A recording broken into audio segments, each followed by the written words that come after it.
welcome to Real is Rare. My name is Paul Ireton. I got my wife here, Miriam Ireton, for the last 19 years we've been together, is it? Mm-hmm. Yeah, 19 years of marriage in October. Yes. And we were together for only about 6 months prior to that. So that's right.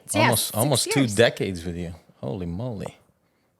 Almost 2 decades, that's right. 6 months we dated, and then we ended up getting married, and the rest is history, as they say, right? How about everything in between? There's a lot that happened in between. So anyway, well, first of all, let's talk about why we decided to do this, right? And how we came about with Real is Rare. And I think the common denominator throughout our 19-year relationship is that, you know, some of the feedback we always get is that, man, you guys are so real. And we pretty much divulge truly what's going on in our life. Would you say? Well, I'm the real, you're the rare. So you're a rare find, I think so at least. And thank you. I just stay real. I just don't know how to operate any other way. Yeah, you're like a mood ring. So that could be good or bad. Yes, exactly. Wait, we're gonna see how this all pans out with being real and just most importantly being rare. And so it's funny because you talked about being together for close to 19 years in October, and most people don't know we did get married on Halloween. And a lot of people always ask us why. Well, it's because we didn't want to wait a year to get married where we wanted to get married. We just wanted to be married. So we got married. And anyway, it's funny because a lot of people always ask us, right, how we end up working in business together. Because most people know us as Paul and Miriam. We've been in the same business for 18 years, been married for almost 19, raised our 4 kids here. And so that seems to be the common denominator question most people ask us, right? Would you say? Yep. And I'll let people know that when we first got into business, we weren't this already established couple that then decided to go into business together. We kind of were 2 independent people, I think, with both ambition and dreams, and basically found each other while we were trying to find ourselves. So we were finding ourselves and we found each other along the way. Yep, and we happen to live, 5 blocks from each other. Mm-hmm. Different school, but same city. We met at a fashion show. Right? I was walking down the runway, and then I ended up meeting you through a mutual friend, and we ended up getting connected. And my first thought was, wow, he's really cute, but he's really quiet. Like, you had this RBF face. Like, I couldn't read you at all. Like, I didn't know if you liked me or you were just, you were very intense. You gave RBF, off this intense, resting bitch face. Got it. All right. You gave off this very intense kind of energy, but you were also very kind and very nice. And we've known each other throughout the years since then. We were acquaintances, and we'd run into each other at the most random places, right? It's like some of it wasn't that random, but yeah. I thought it was random. Correct. Yes. Yeah. Come to find out later on, it was not so random. A little stalkerish. No, I'm just kidding. But yeah, I think it's a really great story. Feel free to talk. I think so. Well, you got... There's just like the event we just went over. We went over distress and eurostress or euphoric stress. So there's two types of stress, and a lot of times when people enter in something like a relationship and they feel, or a marriage, right? Marriage, having kids, and business. That's kind of the 3 trifecta, I call it, in our relationship. We had those 3 things. Those are euphoric stress, or speaking in a stage in front of 50,000 people. That's euphoric stress versus distress, which is what bills do to you, debt, and all sorts of other stuff, right? That we're not willing to face. But it's distress versus euphoric stress, and I think we embrace the power of euphoric stress or eustress. And I think it's done wonders for us, even though we didn't know what it was at that point, right? Looking back, we figured out, okay, we embrace these types of stress, and that allowed us to grow together and foster our love for one another and grow it to something special. They say you can only connect the dots backwards, right? And so when we're, it didn't feel like this when we were going through it, but now that we look back at it, we're like, oh my gosh, so a lot of these things didn't happen to us, it happened for us. And you're right, like we experienced both the stress, like the stress of bills, the stress of, our first son being in the hospital and still having to get up and get out and still have to hustle and work and do the things we need to do because we weren't established financially. Like we weren't, we didn't have an established business. We just kind of built it along the way, right? So we went through that euphoric stress. We went through that, the other stress because we both were going in the same direction. We both learned early on that you and I were both very ambitious. And I think that's what connected us was our goals and our dreams of just wanting to have a better life, like a better life than how you and I both grew up, because we both grew up very similarly coming here to the Philippines. And you came here as a teenager. I came in here a little bit younger. And so, we both had that common ground, I think, right? So we experienced those things. And it's funny because we didn't know at the time that all these things happened for us, and it just made us so much better. It didn't feel good at the moment, but it made us so much better. Gave us grit, that mental toughness that people are always talking about. That was day to day too. So how did you? I mean, as we're doing that together, we were what you brought up was our son was in the hospital for about 30 days, and we were doing this is so we go from no kids to one child. Happens to need his umbilical cord. Sorry, not umbilical cord. Intestines were out when he was born. It's called gastroschisis, right? So it was out, and he had to have immediate surgery. And for about 30 days, we were at the NICU, right? And we were both doing appointments and then going straight to the hospital right after our appointment just to obviously see our son. And didn't know, we had no date in regards to when he was going to get out. Some kids were there for 6 months, some for 3. Tell us what was, not us, but tell me what was going through your mind. Just having faith, having faith that everything was going to be okay, but still knowing that none of it is in your control and that all you can do is all you can do. And even throughout my pregnancy, we worked throughout my pregnancy because it's like we always say that, well, we didn't have a choice. We didn't have any money. We're just young, trying to figure things out, new business, new relationship, new everything, right? We just dive in. Like we didn't, we're both all in and we I think our the bridge solution was us. only work. We didn't know how to solve anything else but through work. Correct. Work was a Band-Aid. Work was a Band-Aid. Now, does it solve everything? No. Does it in some ways hurt you? Yes. But I think in that moment, it served us that work was the Band-Aid because what would be the alternative? Give up? Not work? Not work would have been worse. And so the solution that we both had at the time was we're going to work through it all and just be mentally tough. And we had faith because there was nothing else we could do. And it's just, we either have a pity party or we just... Well, we burnt the bridge. Yeah, we did. We totally burnt the bridge. Like there was no other way. There's no going back. It was like win in business or perish. Because, you were in real estate, I was in modeling and acting, and it's not like a part-time thing where you can go back to. It's like years of having to work through it. And so, I burnt that bridge. So did you. So we were all in. We had, this was it. Yeah. Win or perish. Right. And so even throughout my pregnancy, I was working alongside of you together. And even when that happened, it was challenging, but we did it. Everybody sees the glamour of entrepreneurship, but what they don't see is like the other things that go with it when you decide to be all in. Well, it's like that saying, everybody wants the glory, but no one wants to go through the story. Yeah. No one wants to go to the story. Yeah. That's true. So hurry up and get through the story so you can get to the glory. Story. Right, we're in a different phase now. In fact, our hunger is probably more than ever, but it's a different stage, and the way we operate is fulfillment based, happy with our journey and the process, and obviously money helps with that. I mean, but outside of that, we before that, and this is with the kids growing up as with teens, 10, 11, 14, and 18-year-old now, or actually our son just turned 15, and that's doing that in this era right now, which it's a beautiful thing, but we've obviously our working relationship today compared to back then is we're talking about light years in difference, right? It was a battleground. The first battle was each other. World War I.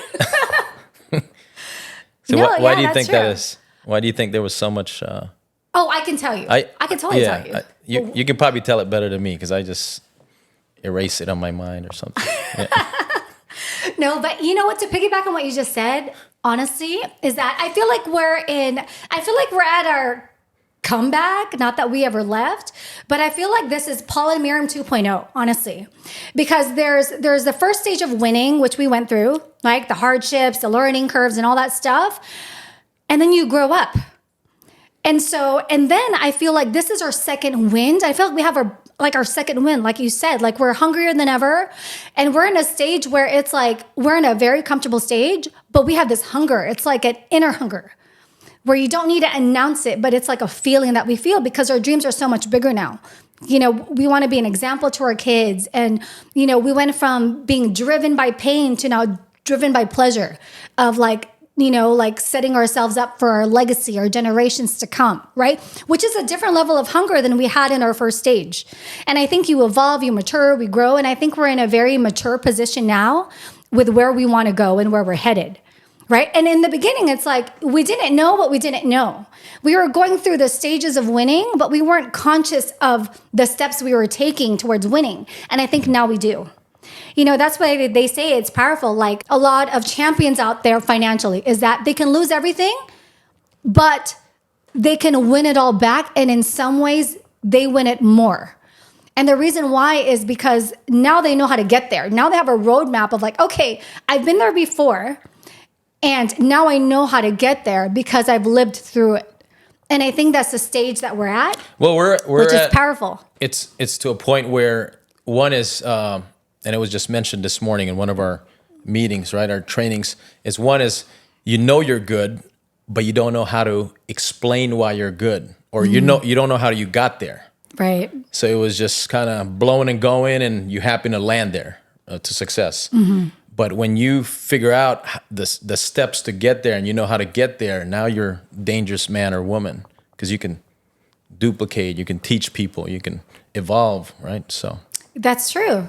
I needed to take inventory, and that's what I've been doing the past few months, is that I took inventory on what worked and what didn't work in the past however many years we've been together, right? Okay, what worked, what didn't work? Okay, what can we improve upon? Because if you don't, you're not consciously executing the steps you need to take to have a better future. I think I was mentioning this in the event we just had. We just had a leadership event a week ago with over 120 people, and we were being interviewed on stage, and I forgot what took place, but somewhere there I got emotional because I was describing what we were going through, and I said, man, this is why, you know, part of it is, man, you can love each other, but you got to like each other, and you work on, you know, being liking each other because we're together 24/7. I mean, practically, right? I mean, we're here, whether we're here at the house or somewhere else, we're together. So we're grabbing coffee together, and maybe there's 2 to 3 hours that we're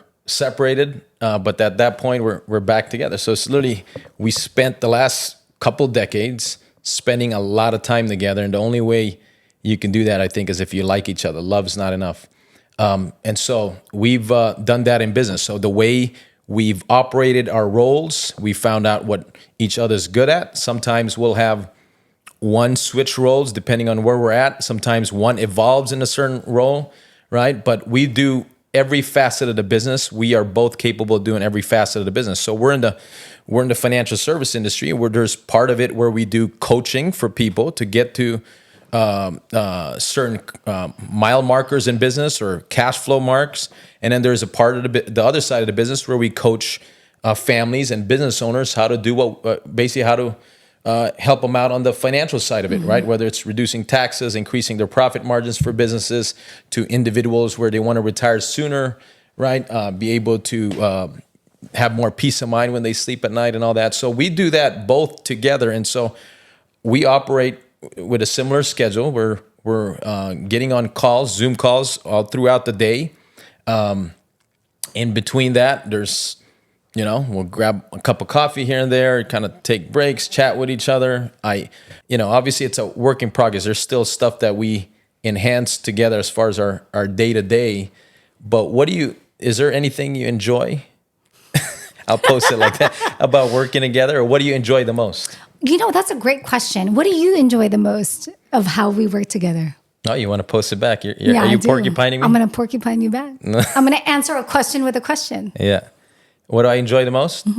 When we're both involved in certain appointments, and then we tag team. So our probably one of our favorite things to do is sit down with other couples just like us, right? And then we see the dynamic there. We see if there's, beautiful thing they can create with their love for each other and turn that into goals and dreams. And that's probably our favorite thing to do is sit down with other couples. I think so. Outside of everything else, all the, there's a lot of stuff we don't like, just like any business. You're not supposed to like everything in the business. A real estate agent might not like knocking on doors, but still got to knock on doors. Yeah. Right. It still needs to happen. Yeah. Whether you like it or not, and whether you do it or not, it still needs to happen. Right. Right. I agree. I like I think you and I are great about identifying teamwork in the home. Teamwork in our home and teamwork in the homes of others. Because that's really when you are coaching couples, right? When we're coaching couples, is identifying as do they have the ability to work as a team? Right? Because not all couples have the ability to do that. But also, do they want to? Because some couples don't. Correct. Some couples like living their separate lives and they like where they're at, and that's okay. So I think, you're right. I think, that is something that we totally enjoy doing. I got to ask you, okay? So what do you think is my strength in the business? Oh, you just don't want to brag about you, huh? No. And I'll answer the same for you too, because I think sometimes there's a lot of things that we do automatically, but we're not conscious of how we do things. Like there's certain things that I could tell you the things that I think you're great at in the business. Like I can identify it very clearly because that's one of the things I love about you. You're very great at being able to have the tough conversations. Like you're able to like push people. You're that person that can pull things out of people. And you can be direct and upfront and honest with them. And you can identify, like you're really great at identifying the holes in the boat, right? The holes in someone's boat. Because there's one thing to tell someone how great they are, but there's another thing where saying, hey, you're great at this, but this is a hole in your boat and this is what can cost you. Like this is what would cost your business to sink, right? And you're really great about identifying those things and having the guts to communicate those things. Because we know in leadership that there's a lot of coaches out there, a lot of leaders out there that don't want to have the tough conversations because why? They want to be liked. They care more about the approval of that person they're coaching rather than, pulling out the best out of them. And so that's what you're great at. You're great at that. And you do that to me too. Like you throw me in the fire, for many, many years. And I think who I am today is a result of you throwing me into the fire. Now, I always didn't like it. Like there were moments where I did not like it. Like I would take it up as a challenge. Challenge accepted, right? So those are the things that I think that you're really great at, that you bring into our business and into our family, is that strength of like bringing the best out of people. You wanna hear yours? Sure. Okay. Your ability to affirm greatness in people or others, that's one.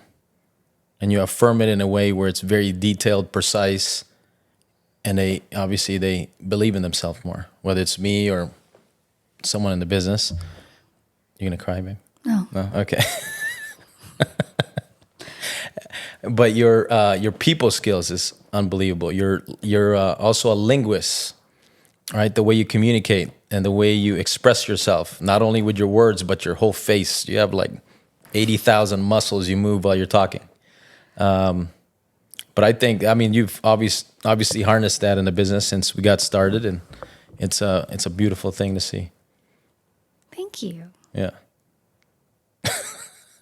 My love language is words of affirmation. I get it, yeah. And because you're a man of few words, like this is really meaningful. So the questions that people ask us all the time, right? So we answered one of them is how you and I work together. How we balance family. I talked about how I do it, but we rarely get a perspective of the man and how they balance work and family. And I think you're actually really great about how you do it. I think that you spend a lot of time with all of us. And I think it would be great to hear your mindset behind that and how you do it. Because it comes very naturally to you. Like you don't even have to think about it. How do you balance work and family and marriage and business and winning? Just planning in your time block in your calendar. So that's what we did last night, right? So find out, who you need to spend time with in the family, who needs your attention, right? So, and a lot of times when it needs attention, sometimes it's too late, right? Hence, maybe our relationship sometimes when it needs attention. So obviously, work on the things that's important before it becomes urgent and important, right? So I think it's just a methodology of planning your day. It's the whole old Stephen Covey thing where he goes over not urgent, not important, urgent, important, and then you dial into what's necessary in your week that needs attention. And so I think if, to me, I just compartmentalize my mind and figure out each side of that and then block out time. You like my short answer? Or no? I do. No? I do like your short answer because that's exactly what I've seen you do every week for the past 19 years. Like you're really good at like planning those things out.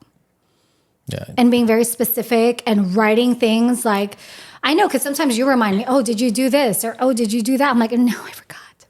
I got distracted by the kids and even my mom's on my planner with certain things. And then I'm like a relentless machine that is a follow-up machine on everything.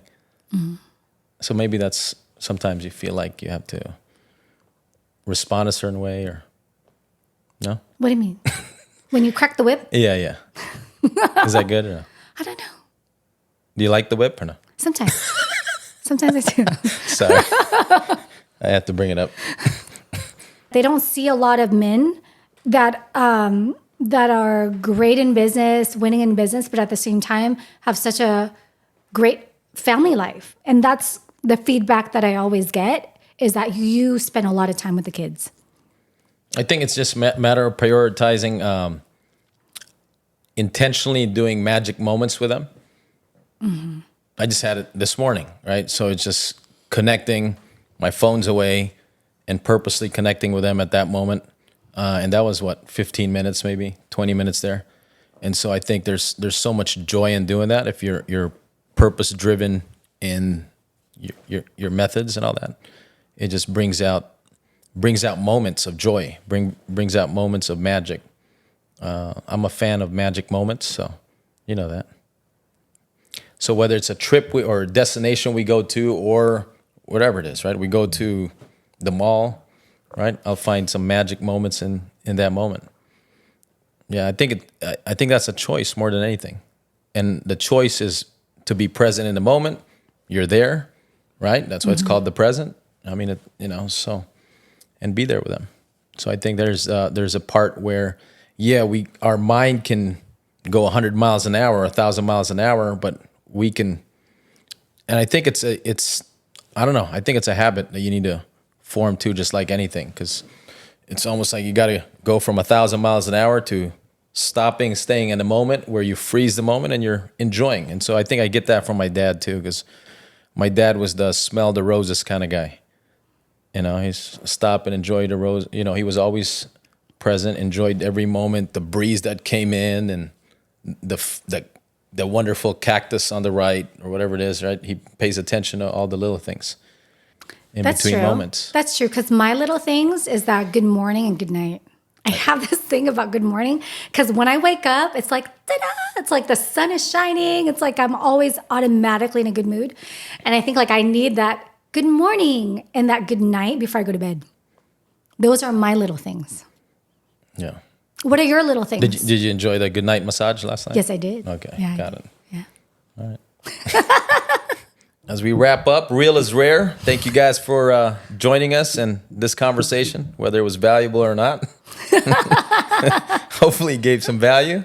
At the end of the day, that's all we can do is be real, and a lot of times very rare.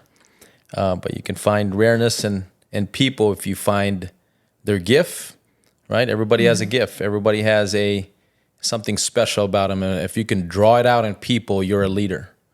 A lot of times we always identify what's wrong. If you look at a Yelp review or everything, most of it is crap. And so if we start to focus on the greatness of people in our business, we are fortunate because we were trained in business to identify the good in people, even in public. And that's kind of how we met. Certain accidents wasn't an accident because we were intentional on identifying what's great in other people. And if you can make that a habit in your day-to-day, and what if your day-to-day was identifying 5, 10 people that was great in your day, whether it's the waiter or the janitor that was helping out cleaning the restroom while you were there for a split second, and you just complimented what he was doing and how great of a job he's doing. I think we'd be in a better place in our world here, as opposed to what's going on in the news and all this criticism and politics and all the crap that's going on. But you have control of what you do. You have control of the 5, 10 conversations you can have with strangers or other people. And so I think if we start doing that as humanity, we'll be a better place, and we start, having better conversations with each other, and it'll open up the gates for so many other things. It's just because you change your being, you change the way you are. And so that's why that saying be, do, have is everything, because it's who you're being, right? Determines all that stuff. So that's my challenge to you guys as we wrap up this podcast. Be real on the way you transfer that message or identify people's gift, and be one of the rare ones out there, as opposed to vast majority people that just spreads hate, gossip, crap, identify bad in others, and do a review just because whatever it might be. You didn't know that guy just had a funeral he had to visit, or his dad just died, or whatever the case might be, and he just wasn't in the mood, or the guy in the train that had an attitude. And so sometimes you don't know what people are going through, and just have some compassion with that. So can I end it with that? Yes. I mean, that's a great way to end it. Thank you, guys. So thank you for listening, everyone, and we will see you soon.